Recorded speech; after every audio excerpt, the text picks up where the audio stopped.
Introduction पढ़ा था types of reaction का। आज हम एक एक करके उनको पढ़ते हैं, इन रिएक्शंस के अंदर क्या क्या है। ठीक है, तो स्टार्ट करते हैं अपना टॉपिक को।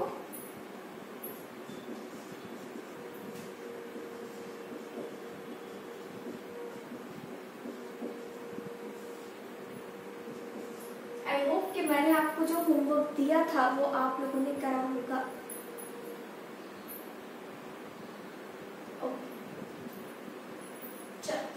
पहले रिएक्शन की हम बात करते हैं। आवाज मेरी क्लियर आ रही है आपको? आवाज क्लियर है? कोई दिक्कत है?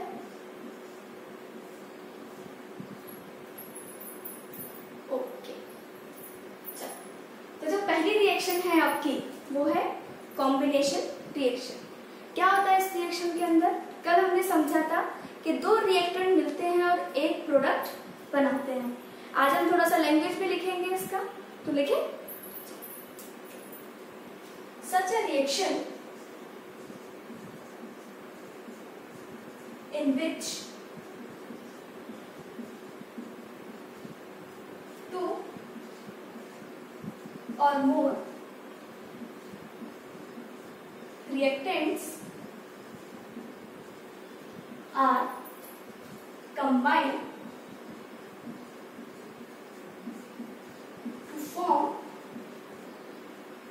a single product।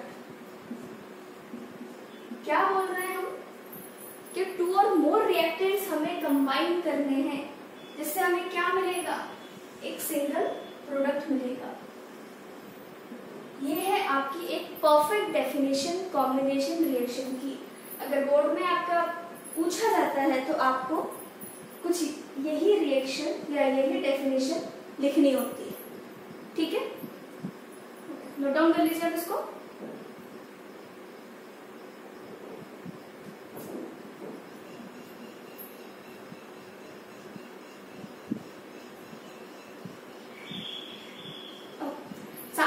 एग्जाम्पल समझते हैं कि कौन कौन से एग्जाम्पल्स इसके अंदर आ सकते हैं। तो चलो एग्जाम्पल्स लिखें इसके।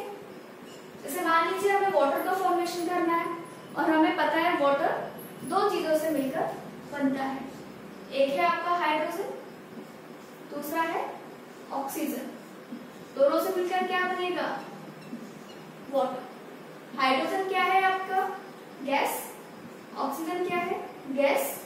और वाटर क्या है? लिक्विड। ये रिएक्शन बैलेंस नहीं है, और बैलेंस आप खुद करोगे क्योंकि कल मैंने आपको सिखाया था। चलो दूसरे एग्जांपल की तरफ मुड़ते हैं। दूसरा एग्जांपल हम ले लेते हैं कार्बन प्लस ऑक्सीजन। जब कार्बन ऑक्सीजन के साथ मिलता है तो क्या प्रोडक्ट बनाएगा? Carbon dioxide, which is also a gas. Okay, oxygen is gas. Carbon single form में है, एक एलिमेंट के फॉर्म में है, तो ये कैसा रहेगा? सॉलिड स्टेट में प्रेजेंट। ठीक है, चलो और देखते हैं। ये आपका फर्स्ट एग्जांपल था, ये सेकंड। HCl। HCl गैस होती है, क्या होती है? लिक्विड होता है। किस किस से मिलकर बना होता है? Hydrogen plus chlorine. क्या देगा हमें? HCl।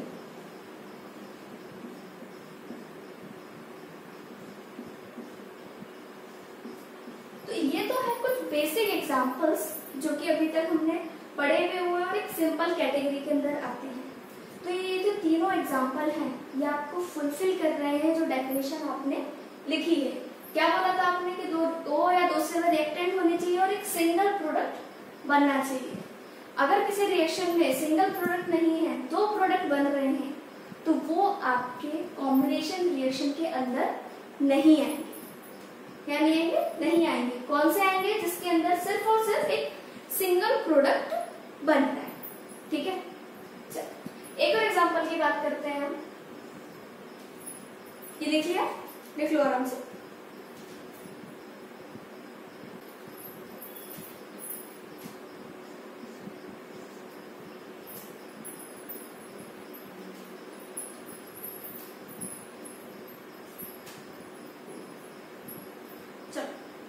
अगला जो एग्जांपल है वो मैं ले रही हूँ कैल्शियम ऑक्साइड। ये नाम मैंने आपको पहले भी बताया था।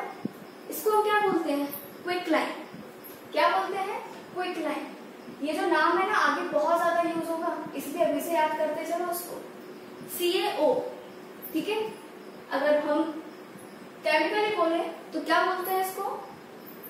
Calcium oxide. और अगर इसके मैं घर का नाम बोलूं, चिंटू मिंटू जो भी होते हैं ना सबके घर के नाम, वैसे ही इस केमिकल के घर का नाम क्या है? क्विकलाइन। क्विकलाइन का मतलब क्या है? तो तुरंत लाइन में कन्वर्ट हो जाएगा। कैसे कन्वर्ट हो जाएगा? देखो मैं क्या करने वाली हूँ, मैं इसको ना वाटर के साथ ऐड करूंगी, ठीक है। क्या कर रही हूँ मैं?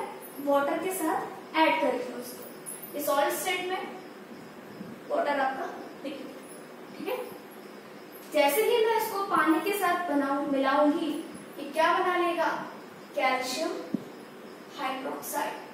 क्या बना लेगा? Calcium hydroxide. और इसका भी एक घर का नाम है, पता है किसी को? पता है क्या? कैल्शियम हाइड्रोक्साइड का भी एक घर का नाम है जिसको हम बोलते हैं स्लेट लाइन। क्या बोलते हैं? Slaked lime. चूना जानते हो? चूना देखा है घरों में पेंट के लिए यूज करते हैं, करते थे ना पहले काफी सारे लोग। पेंट की जगह पर वो चूना लगा देते थे, ठीक है। चूना लगाते थे, पेंट कर देते, ठीक है। तो यही होता है वो स्लेट लाइन। क्या किया जाता था? जो कैल्शियम ऑक्साइड है उसमें हम क्या ऐड करते थे? वाटर। और क्या बनता है आपका? कैल्शियम हाइड्रोक्साइड, जिसको हम बोलते हैं स्लेट लाइन। तो आप देखोगे कि जैसे ही आपके पास एक बीकर है, अभी हम केमिस्ट्री पढ़ रहे हैं तो हम यहाँ बाल्टी नहीं लेंगे, हम क्या लेंगे? बीकर। इसके अंदर मैंने क्या ऐड किया? अरे क्या ऐड किया? क्या ऐड किया? कैल्शियम। कैल्शियम पूरा नाम क्या है? कैल्शियम ऑक्साइड, ठीक है। अब मैं ऐड करूंगी इसमें वाटर। क्या ऐड करूंगी? वाटर, ठीक है। तो जैसे ही आप इसके अंदर वाटर ऐड करोगे ना, आपको थोड़ी देर में फील होगा ना ये जो पूरा सॉल्यूशन है वो थोड़ा सा कैसा हो गया? गर्म। कैसा हो गया? गर्म। इससे क्या पता चल रहा है? मैंने आपको पहले जो हमारा पहला क्लास था उसमें बताया था, किसी भी रिएक्शन को कंप्लीट होने के तरीके बताए थे ना। तो अगर कोई चीज गर्म हो रही है तो इसका मतलब क्या है? उसमें से हीट निकल रही है। क्या हो रही है? हीट निकल रही है। तो सेम इसके साथ होता है, जैसे ही आप इसमें पानी ऐड करोगे ना, थोड़ी देर बाद सॉल्यूशन कैसा हो जाएगा? गर्म।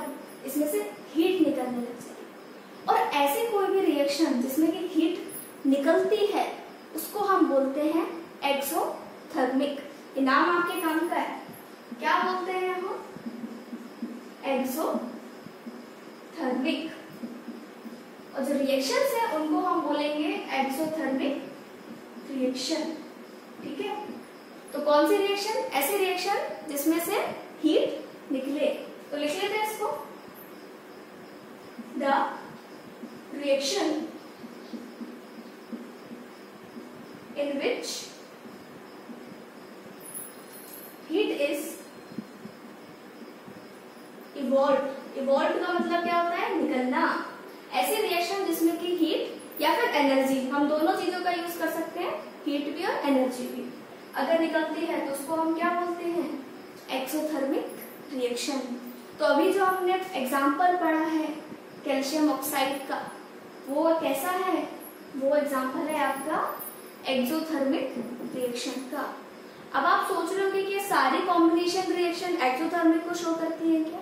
नहीं, जरूरी नहीं, ठीक है ना। जहां पर हीट निकल रही है वो रिएक्शन कैसी हो जाएगी? एक्सोथर्मिक। अब वो हो भी सकती है कॉम्बिनेशन और नहीं भी हो सकती है, लेकिन हम एक स्टेटमेंट में नहीं बोल सकते कि all the combination reaction are exothermic, ऐसा हम नहीं बोल सकते। तो कभी आपके पास क्वेश्चंस में आए, असर्शन रीजनिंग में क्वेश्चंस आते हैं ना ऐसे प्रूफ करने वाले, या पूछ लेता है वो कि ये सही है या गलत है। तो अगर कभी आपके पास लिख कर आए कि all the combination reaction are exothermic, तो आंसर क्या हो सकता है? हो सकती है पर जरूरी नहीं है, ठीक है। ओके, चलो तो समझना है एक्सोथर्मिक रिएक्शन क्या होती है। तो ये था आपका एक्सोथर्मिक रिएक्शन का एग्जांपल। चलो और एग्जांपल समझ लेते हैं, ठीक है। और एग्जांपल क्या है? हम रेस्पिरेशन करते हैं। रेस्पिरेशन का मतलब समझते हैं आप? रेस्पिरेशन? क्या होता है रेस्पिरेशन, बताओ।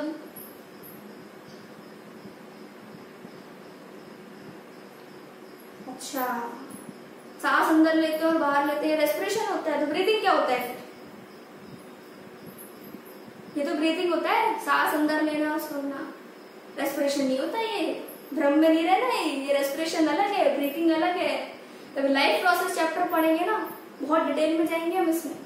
रेस्पिरेशन मतलब होता है कि जो खाना आपने खाया है ना, वो ग्लूकोज के फॉर्म में प्रेजेंट होगा, उसका ब्रेक डाउन करना। हाँ, उससे क्या मिलती है? एनर्जी मिलती है। इस प्रोसेस को हम बोलते हैं रेस्पिरेशन। समझ में आया? ब्रीथिंग है वो सांस लेना और छोड़ना, वो क्या होती है? ब्रीथिंग। रेस्पिरेशन क्या होता है? ब्रेक डाउन करना, खाने का ब्रेक डाउन करना। ठीक है, तो बताओ रेस्पिरेशन कैसी प्रोसेस रहेगी? हमें एनर्जी मिल रही है ना, हम दे तो नहीं रहे, तो एनर्जी जिसमें मिल रही है हमें, मतलब कि निकल रही है, तो रिएक्शन कैसी हो जाएगी? एक्सोथर्मिक। लेकिन चलो, ग्लूकोज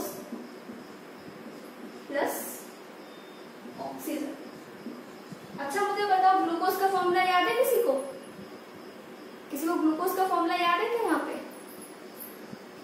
कोई है ऐसा दिमाग वाला बच्चा जिसको ग्लूकोज का फॉर्मूला याद हो? ग्लूकोज का फॉर्मूला सुनो, C6H12O6।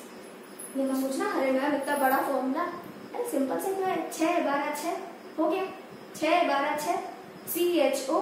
ठीक है ना, लाइन से याद कर लेना, 6 12 6 6 12 6 CHO क्या हो गया? ग्लूकोज। ठीक है, क्या करूंगी मैं? इस ग्लूकोज को ऑक्सीजन के साथ कंबाइन करूंगी, क्योंकि हमें क्या करना है? ब्रेक डाउन करना है। ठीक है, क्या बनेगा? Carbon dioxide plus water plus energy. क्या निकलेगी? एनर्जी। और एनर्जी निकल रही है, इसका मतलब रिएक्शन कैसा है? Exothermic reaction. अच्छा इसको बैलेंस करके दिखाओ, बैलेंसिंग सिखाइए जरा, बैलेंस करके दिखाओ इसको जल्दी से। हो जाएगी मुझे पता है, कर लोगे, जल्दी करो। फिर हम नया एग्जाम्पल पढ़ेंगे बढ़िया से।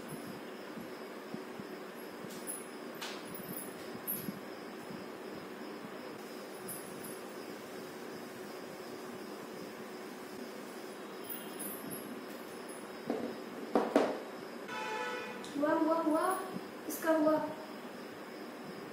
हो गया? क्या बात है, बताओ जल्दी से।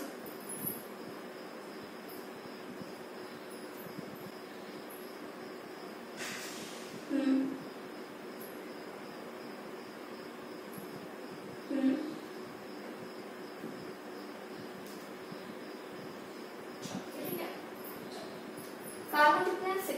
कार्बन है अपने 6, हाइड्रोजन हो गए 12, हाइड्रोजन हो गया 12। ऑक्सीजन कितने हैं? 6 यहाँ पे है, 12 यहाँ पर है, मतलब कितना हुआ? 18। 12 यहाँ पर है, 6 यहाँ पर, 18। बहुत बढ़िया, परफेक्ट, एकदम सही, बैलेंसिंग एकदम सही है। सीख गए बच्चे मेरे, बहुत बढ़िया। चलो और एग्जांपल देख लेते हैं। हमने मैग्नीशियम को ऑक्सीजन के साथ कंबाइन किया था और क्या बनाया था? Magnesium oxide. अच्छा यहाँ पर हम मैंने हीट दी थी या मुझे हीट मिली थी? जल्दी से बताओ, देख लो जरा तुमने क्या पढ़ा था।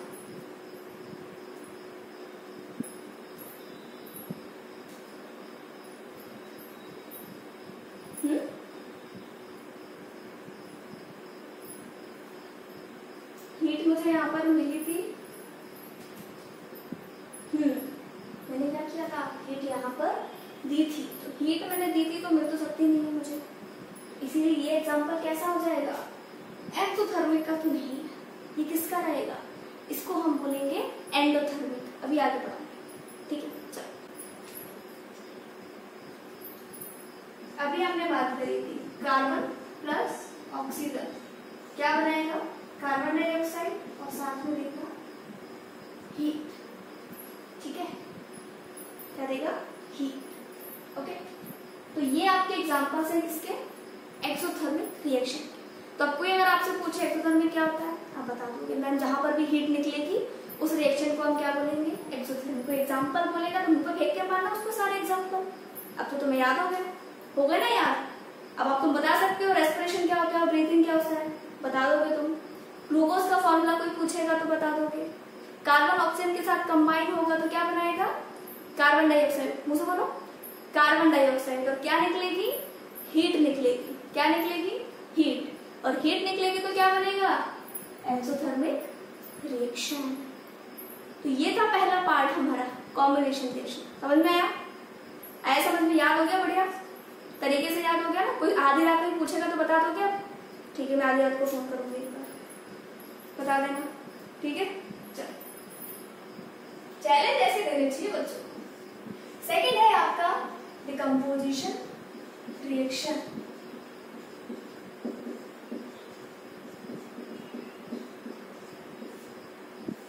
अब हम बात कर रहे हैं किसकी, डिकम्पोजिशन रिएक्शन की। मैंने आपसे क्या बोला था, जो आपका कॉम्बिनेशन है उसी का जस्ट अपोजिट हमारा क्या रहने वाला है, डिकम्पोजिशन। मतलब इसमें क्या होगा, एक सिंगल रिएक्टेंट ब्रेकडाउन करेगा, कंबाइन नहीं होगा इस बार क्या होगा, ब्रेकडाउन, और कन्वर्ट करेगा दो या दो से ज्यादा प्रोडक्ट्स को। तो लिख ले इसको, such reactions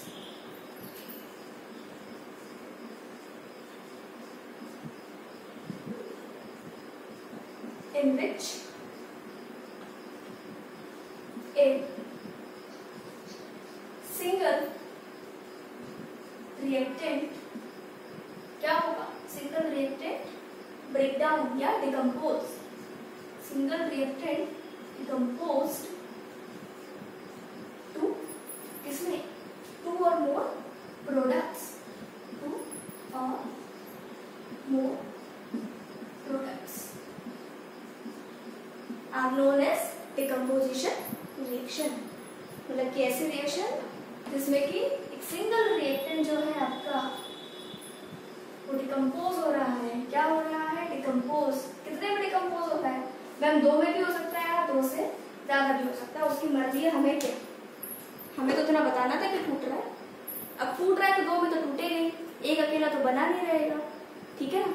तो क्या रिएक्शन कहलाएगी, वो रिएक्शन कहलाएगी आपकी डिकम्पोजिशन। चलो समझते हैं एग्जाम्पल लेना।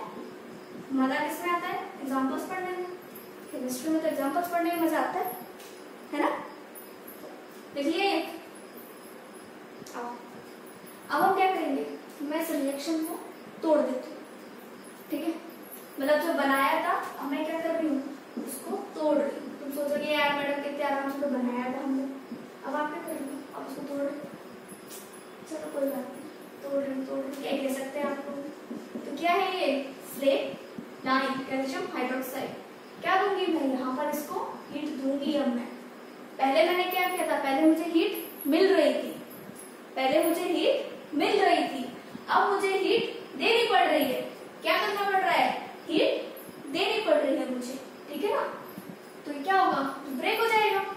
किसमें ब्रेक हो जाएगा, calcium oxide plus water, calcium oxide plus water.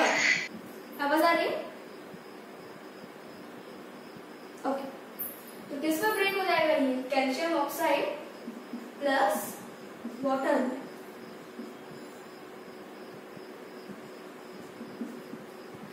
अच्छा, मैंने इसको एक्वस और इसको सॉलिड क्यों लिखा है, क्योंकि कल मैंने आपको बताया था कि जो भी सॉल्यूशन वाटर के प्रेजेंस में बनता है कैसा होता है, एक्वस सॉल्यूशन, ठीक है।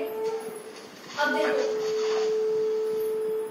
ये सिंगल रिएक्टेंट था, ठीक है, क्या था, सिंगल रिएक्टेंट। किसमें कन्वर्ट हो गया ये, दो पार्ट में कन्वर्ट। तो इस रिएक्शन को हम क्या बोलेंगे, इस रिएक्शन को हम बोलेंगे डिकम्पोजिशन रिएक्शन, ठीक है। ऐसे मैं HCl को ब्रेक डाउन कर देती हूँ।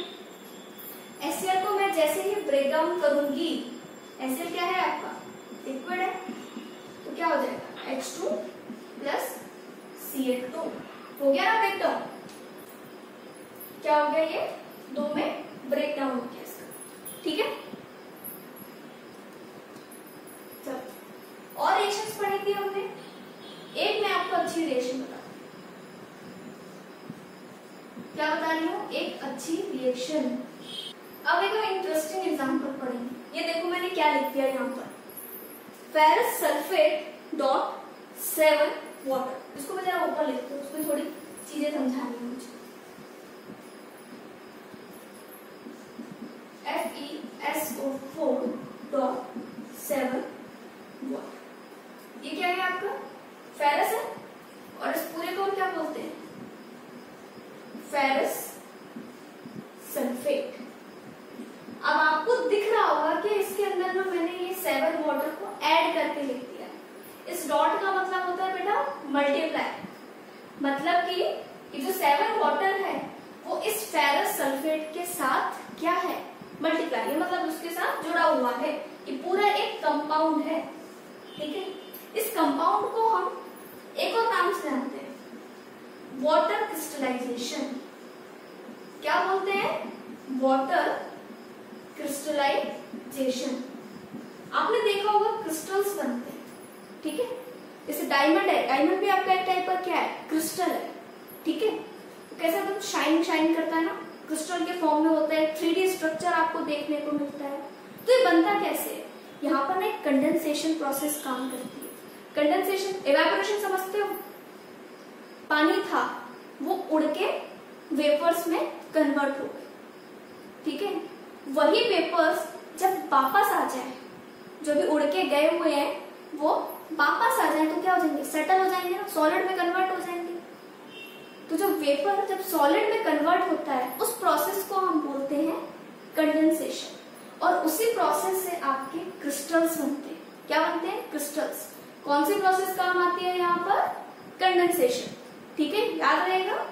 कंडेंसेशन इसका मतलब क्या होता है, when the vapours convert into the solid, vapours convert into solid, ठीक है। इस प्रोसेस को हम बोलते हैं कंडेंसेशन, ठीक है। मतलब कि देखो यहाँ पर ऐसे क्या था, यहाँ पे प्रेजेंट है आपका फेरस सल्फेट और वाटर के आयन भी उसमें ऐड है। पहले क्या चल रही थी प्रोसेस, इवेपोरेशन की, तो पानी क्या होगा, भाप बन के चला जा रहा था, पानी यहाँ से भाप बन के चला जा रहा था। अब एक टाइम पे क्या हुआ, उसकी सारी एनर्जी खत्म हो गई, तो वापस कहाँ आएगा, वापस आ जाएगा। तो जैसे ही वो वापस आएगा यहाँ पे क्या होगा, सेटल हो जाएगा, ठीक है, कंडेंस हो जाएगा और उसी से क्रिस्टल बनता है, ठीक है। अब देखो मैं जैसे ही इसको ब्रेक करूंगी, जैसे ही मैं इसको ब्रेक करूंगी, यहाँ बन जाएगा फेरस सल्फेट अलग हो जाएगा, और जो 7 वाटर है वो आपका क्या हो जाएगा, अलग। फेवरेट क्वेश्चन है ये अपने बोर्ड का ना, फेवरेट क्वेश्चन है। ग्रीन विट्रोइल, एक ब्लू विट्रोइल आएगा। ब्लू विट्रोइल पता है किसको बोलते हैं, कॉपर सल्फेट, किसको बोलते हैं, कॉपर सल्फेट को। अभी मैं आगे रिएक्शन कराऊंगी, उसमें काम आएगा, ठीक है। तो ये क्या है आपका ग्रीन विट्रोइल, यानी कि फेरस सल्फेट। अब यहाँ से इसका ब्रेकडाउन होना चालू होगा। ये मैंने आपको समझाने के लिए बताया था कि एक्चुअली जो फेरस सल्फेट बनता है वो यहाँ से बनता है। तो कभी कभी आपसे ये वाला कंपाउंड भी दे दिया जाता है और पूछ लेते हैं कि क्या बनेगा। तो पहले ये क्या होगा, पहले इसका ब्रेकडाउन होगा, ये बनेगा। अब इस फेरस सल्फेट की एक्चुअल प्रोसेस शुरू होती है, ठीक है, जिसमें कि हम इस वाटर को इंक्लूड नहीं करते। ओके, चलो क्या प्रोडक्ट बनाता है, ये 3 प्रोडक्ट बनाता है, Fe2O3 SO3 प्लस SO2। ये एक्सपेरिमेंटल डेटा है, ठीक है, ये आपका क्या है, एक्सपेरिमेंटल डेटा है। ये 3 प्रोडक्ट बनाता है, कौन, फेरस सल्फेट। नाम देख लेते हैं। ये जो पहला वाला नाम है, इसका नाम है फेरिक ऑक्साइड। क्या नाम है, फेरिक ऑक्साइड, Fe2O3। इसको हम बोलते हैं, देखो O इसमें 3 लगे, अगर 2 लगे होते हैं तो हम उसको क्या बोलते हैं, S मतलब सल्फर, O2 का मतलब ऑक्साइड। 2 है तो मैं क्या बोल देती हूँ इसको, सल्फर डाइऑक्साइड। डाई का मतलब क्या होता है, 2, या 3 लगे तो मैं क्या पढ़ूंगी, ट्राइऑक्साइड, है ना। 3 है तो मैं क्या बोल दूंगी, ट्राइऑक्साइड। तो ये क्या बन जाएगा आपका, सल्फर ट्राइऑक्साइड। तो ये आपका एग्जांपल किसका है, डिकम्पोजिशन रिएक्शन का। बहुत ही इंपॉर्टेंट एग्जांपल है। तो आपको अगर पूछा जाएगा तो यहां से पूछा जाएगा। ओके, ये बाकी चीजें मैंने आपको समझाने के लिए बताई थी, इंपॉर्टेंट ये इंपॉर्टेंट है। ये ग्रीन विट्रोल होता है, ठीक है। ये फेरिक ऑक्साइड है आपका, इसका कलर कैसा होता है पता है? Reddish brown. अपने केमिस्ट्री में कलर बड़े शानदार शानदार होते हैं, पता है आपको? क्या है ये? Reddish brown. तो ये है किसका कलर? फेरिक ऑक्साइड का, ठीक है। ये देखिए समझ में, ठीक है, समझ में ना? ओके, अब एक और रिएक्शन में देखने वाले हैं, इसको नोट डाउन कर लीजिए फटाफट।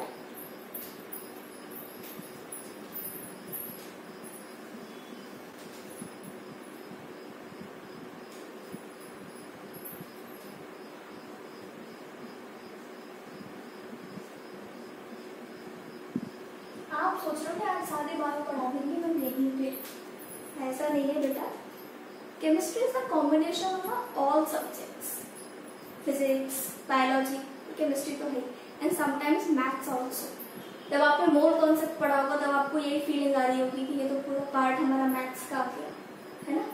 तो कॉम्बिनेशन नहीं है, सारी चीजें आनी चाहिए यहाँ पर। हो गया नोट डाउन? ओके, चलो अब हम बात कर रहे हैं फोटोसिंथेसिस, ठीक है। फोटोसिंथेसिस को पता है ना क्या होता है?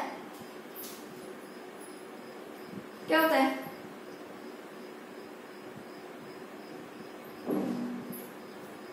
बताओ बताओ क्या होता है?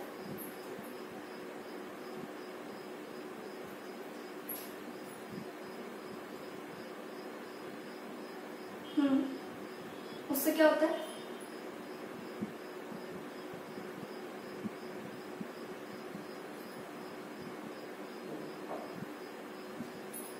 देखो इसके अंदर क्या होता है, इसके अंदर हम फूड का फॉर्मेशन करते हैं।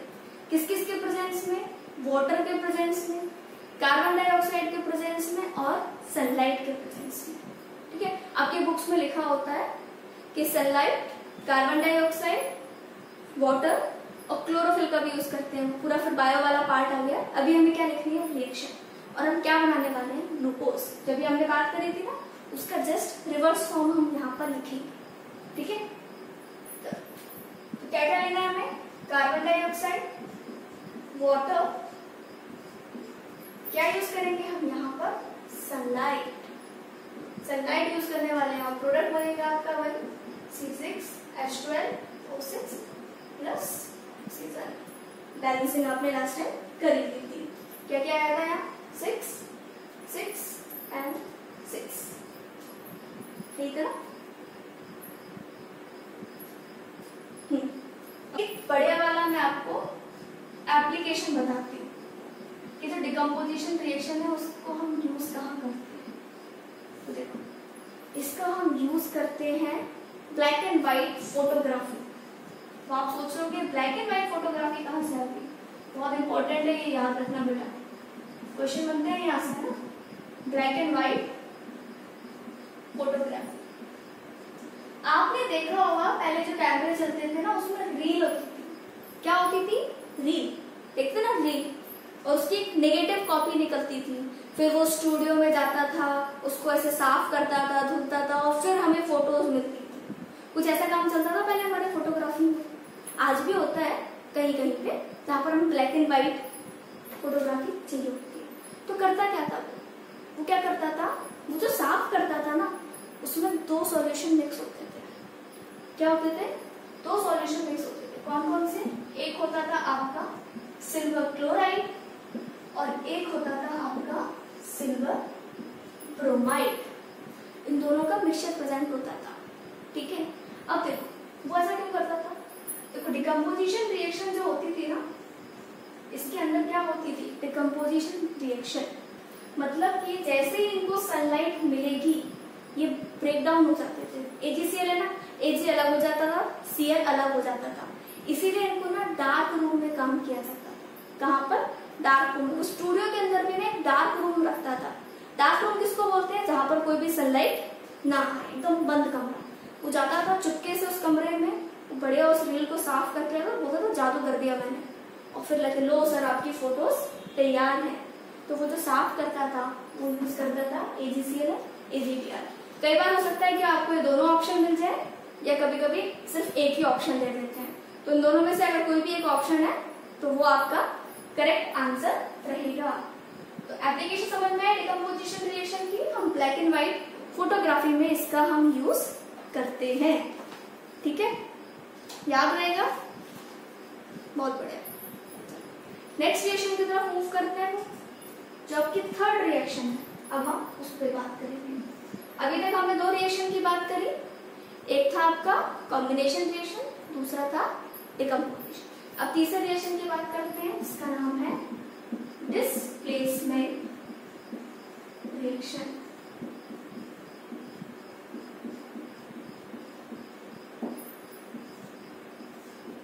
कल मैंने आपको समझाया था हमें क्या करना है, डिस्प्लेस करना है, मतलब को एक को दूसरी जगह से हटाना है, ठीक है, मुझे वहां आना है। तो अब सोचो, मैं अगर आपको डिस्प्लेस कर सकती हूँ तो मेरे अंदर कुछ ऐसी एनर्जी पावर होना चाहिए ना, तभी तो मैं आपको डिस्प्लेस कर सकती हूँ। मैं अगर नॉर्मल इंसान हूँ तो क्या मैं ऐसा कर सकती हूँ? नहीं। सेम ऐसा एक मेटल और सॉल्ट के अंदर होता है। यहाँ पर एक काम करता है जिसको हम बोलते हैं रिएक्टिविटी। क्या बोलते हैं हम? रिएक्टिविटी। मतलब कि जो जितना ज्यादा रिएक्टिव है उसके पास उतनी ज्यादा पावर है, ऐसे हम समझ लेते हैं। जो जितना ज्यादा रिएक्टिव है उसके पास उतनी ज्यादा पावर है, तो वो किसी को भी क्या कर सकता है?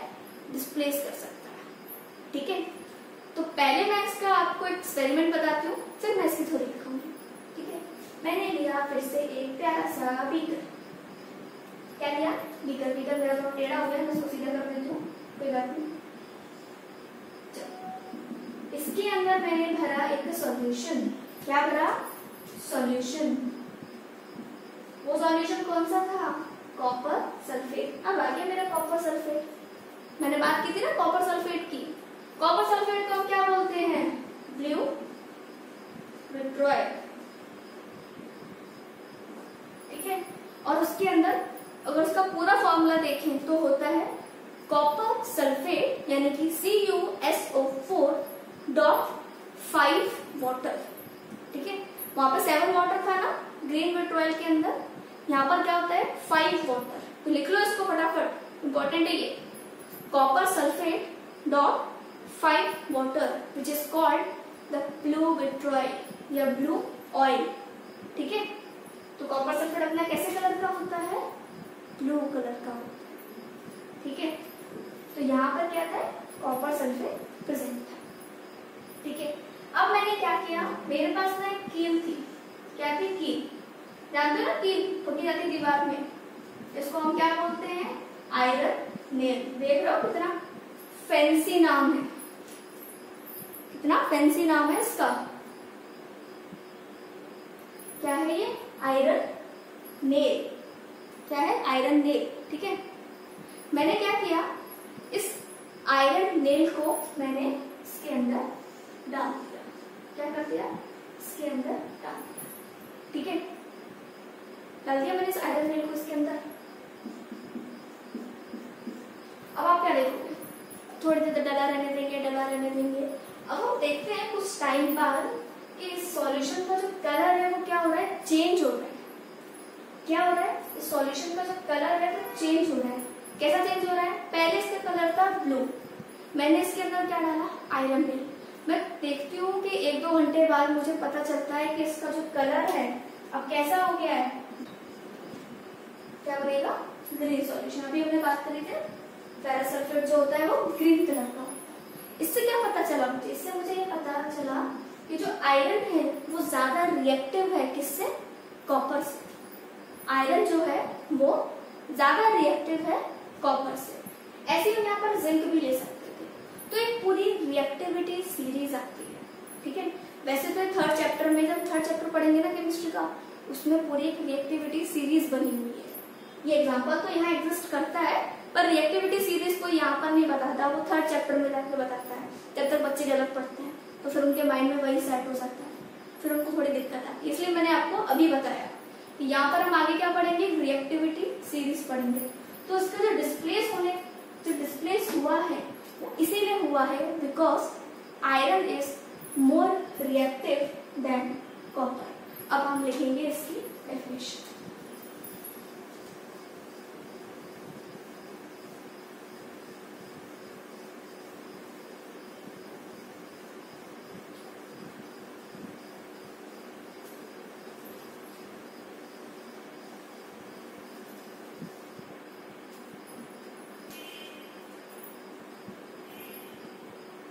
स्टार्ट करते हैं। Such reaction in which a metal displaces the another salt solution. Such reaction in which a metal displaces the another salt solution are known as displacement reaction. क्या शो करता है वो? डिस्प्लेसमेंट रिएक्शन को। क्या बोला मैंने? एक जो मेटल है वो दूसरे सॉल्ट सॉल्यूशन को, ये टाइप का सॉल्ट है ना, क्योंकि इसमें एनायन और कैटायन दोनों प्रेजेंट है, तो ये क्या कर रहा है? ये जो मेटल है इसको डिस्प्लेस कर रहा है। ठीक है, जहां पर भी मेटल प्रेजेंट होगा वहां पर एक रिएक्टिविटी सीरीज आती है। तो जब हम मेटल्स एंड नॉन मेटल्स पढ़ेंगे वहां पर हम रिएक्टिविटी सीरीज के बारे में भी पढ़ेंगे। ठीक है, तो are known as displacement reaction. और एग्जांपल देख लेते हैं। जैसे भी मैंने बात करी थी, जिंक है, जिंक को जब मैं कॉपर सल्फेट के साथ मिलाऊंगी तो क्या बनेगा? Zinc sulphate plus copper. ठीक है, और एक एग्जांपल देख लेते हैं। यहाँ पे मैंने क्या किया? जिंक को कॉपर सल्फेट के साथ बना। अब ये प्रोडक्ट लिखना तो आप समझ सीख ही चुके हैं, मैंने आपको पहले ही सिखा दिया है कि रिएक्टेंट से प्रोडक्ट हम कैसे बनाते हैं। अब आपको और क्लियर हो गया होगा कि अच्छा यही प्रोडक्ट क्यों बना। ठीक है ना? अच्छा मान लो कि मैं यहाँ पर कर देती कॉपर प्लस जिंक सल्फेट, तो देखो अभी मैंने आपको क्या बताया था? Zinc is more reactive than copper. इसका मतलब जिंक जो है वो कॉपर को डिस्प्लेस कर सकता है। तो क्या कॉपर भी जिंक को डिस्प्लेस कर सकता है? तो क्या कॉपर भी जिंक को डिस्प्लेस कर सकता है? सोचो क्या होना चाहिए? आंसर क्या होगा इसका? आंसर बताओ मुझे फटाफट इसका। आप बोल रहे हैं कि CuSO4 प्लस Zn। नहीं, बिल्कुल नहीं। क्यों? ऐसा क्यों हुआ? इसका आंसर पता है क्या है? इसका आंसर है नो रिएक्शन। इतना स्ट्रॉन्ग है, इसकी रिएक्टिविटी इतनी ज्यादा है कि ये कॉपर को हवा भी नहीं लगने देगा। अगर कॉपर को आप कितना भी डाल के रख लो सॉल्यूशन में, कुछ फर्क नहीं पड़ेगा, because zinc is more reactive than copper. तो अगर कोई ज्यादा रिएक्टिव है, तो उसको जो लो रिएक्टिव वाला एलिमेंट है वो डिस्प्लेस नहीं कर सकता। ठीक है, ये बात आपको याद रखनी है। ठीक है, चलो तो ये पॉइंट समझ में आया। ओके, एक और एग्जांपल देख लेते हैं। जैसे मान लीजिए मेरे पास है एक लेड, और इस लेड में मैं मिला रही हूँ AgC। ठीक है, एक है लेड और एक है सिल्वर। ठीक है, क्योंकि एनाइन तो हमारे पास एक ही है, उसकी हमें टेंशन नहीं है, बात कर रहे हैं कैटायंस की। तो लेड और सिल्वर में से जो आपका लेड है वो ज्यादा रिएक्टिव होता है। ठीक है, तो लेड ज्यादा रिएक्टिव है सिल्वर से, तो ये डिस्प्लेस कर देगा। हाँ मैम कर देगा। क्यों कर देगा? रीजन क्या है? रीजन आप लिखोगे lead is more reactive than silver. So the answer is lead chloride plus lead chloride plus silver. ठीक है,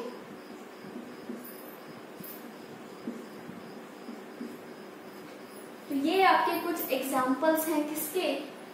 डिस्प्लेसमेंट रिएक्शन के। यहाँ पे कोई कंफ्यूजन है? आपको ना लीस्ट रिएक्टिव जो एलिमेंट्स हैं उनको याद करने का एक तरीका बताती हूँ। आप तो नोट डाउन करिए।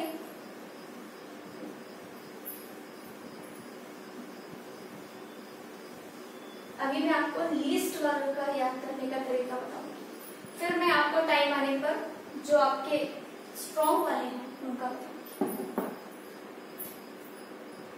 तो खाना तो सबको बहुत पसंद है ना, ठीक है। तो अभी मैं कुछ लिखने वाली हूँ, उसको हो सकता है कुछ लोगों को भूख लगा है ना। मैं लिखने वाली हूँ चाप। याद आ गया सबको एकदम, सोया चाप। आ गया मुंह में पानी? नहीं अभी नहीं आना, अभी अपन को पढ़ाई करनी है, बाद में खा लेना। क्या लिखा है मैंने? चाप, ठीक है। अब सी के आगे लगा रही हूँ मैं यू, एच के आगे लगा रही हूँ मैं जी, ए के आगे लगा रही हूँ मैं जी, ए के आगे लगा रही हूँ यू, और दिस इज टी। क्या क्या बन गया ये क्या है? C that means copper, H G मतलब mercury, A G silver, A U gold, and T is platinum. तो this is our reactivity series. ये सारे के सारे एलिमेंट कैसे हैं? लीस्ट रिएक्टिव, मतलब किसी से रिएक्ट नहीं करते। सोचो ना, अगर गोल्ड और सिल्वर रिएक्ट करता होता तो क्या हम उसको पहन पाते? हम तो जल जाते, है ना। जो गोल्ड सिल्वर हम पहनते हैं हम तो जल जाते ना। हम इसलिए पहन पाते हैं क्योंकि वो लीस्ट रिएक्टिव है, उनको कोई फर्क नहीं पड़ता, कोई आए कोई जाए, वो बिल्कुल जैसे वैसे ही रहते हैं, एकदम लीस्ट रिएक्टिव, ठीक है ना। तो this is the down the group. मैंने आपको डाउन द ग्रुप में बताया। तो सबसे कम रिएक्टिविटी इसकी रहती है प्लेटिनम की, ठीक है। मतलब इन सब में ज्यादा किसकी है? कॉपर की, then mercury, silver, gold and platinum. Okay, next की बात करेंगे हम। नेक्स्ट है आपका डबल डिस्प्लेसमेंट रिएक्शन। ये क्लियर हुआ ना?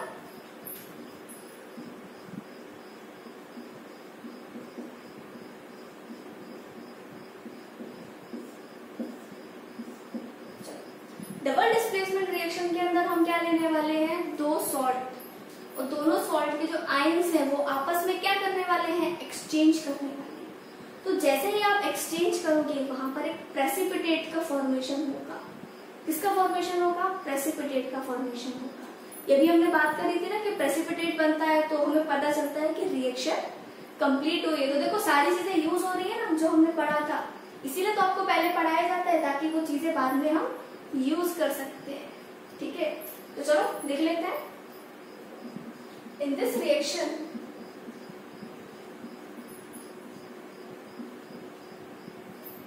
The exchange of ions takes place from the salt solution and precipitate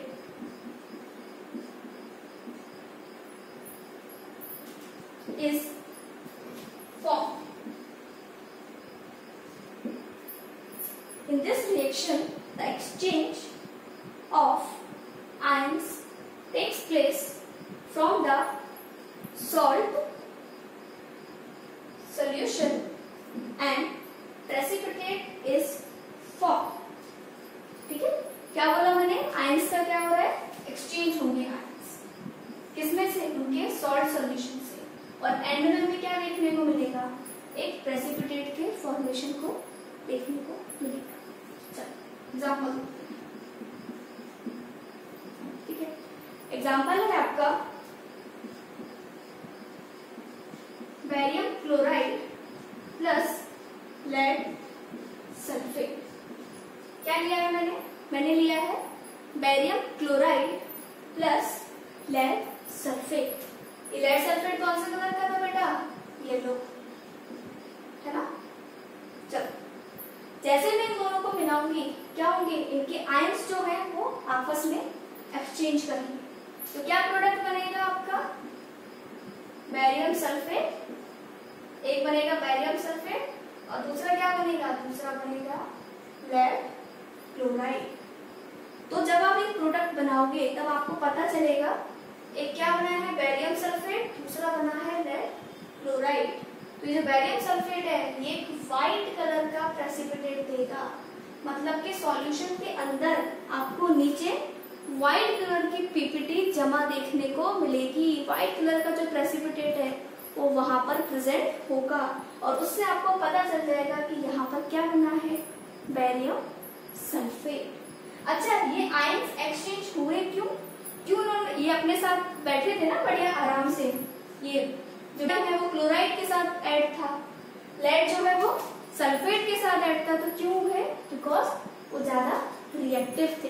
तो यहाँ पे भी जो रिएक्टिविटी का कॉन्सेप्ट है वो लगता है, जो ज्यादा रिएक्टिव होगा तो आयंस उसके पास जाना पसंद करेगा। और तो ये अपना एग्जांपल था किसका, डबल डिस्प्लेसमेंट रिएक्शन का। अब आपका क्या काम है, जो मैंने आज जितनी थ्योरी लिखाई है उन सबको आपको क्या करना है, पढ़ना है, रिवाइज करना है, ताकि हम उसको भूले ना।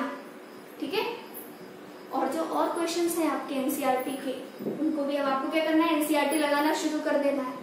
तो जो इन टेक्स्ट में क्वेश्चंस दिए हुए हैं काफी सारे, एक्सरसाइज में क्वेश्चंस दिए हुए हैं, देखे थे कल? वो खोली थी कि नहीं खोली थी? खोली थी ना बुक। उसके अंदर आप देखोगे कि बहुत सारे क्वेश्चंस देखने को मिलेंगे आपको मीन से रिलेटेड, जो मैंने अभी तक पढ़ा है। तो जितना मैंने आपको पढ़ा दिया है उनसे रिलेटेड आप सारे क्वेश्चंस आप ट्राई करो, अब आपसे बनेंगे, देखना सारे क्वेश्चंस अब आप सॉल्व कर पाओगे बहुत आराम से। ठीक है, तो आज ठीक है, फिर कभी मैं किसी भी चीज का रीजन पूछूंगी तो आपको पता होना चाहिए। ओके, तो इसको आप देख लीजिए एक बार, कुछ रह गया हो तो लिख लीजिए, फिर हम क्लास को करते हैं एंड।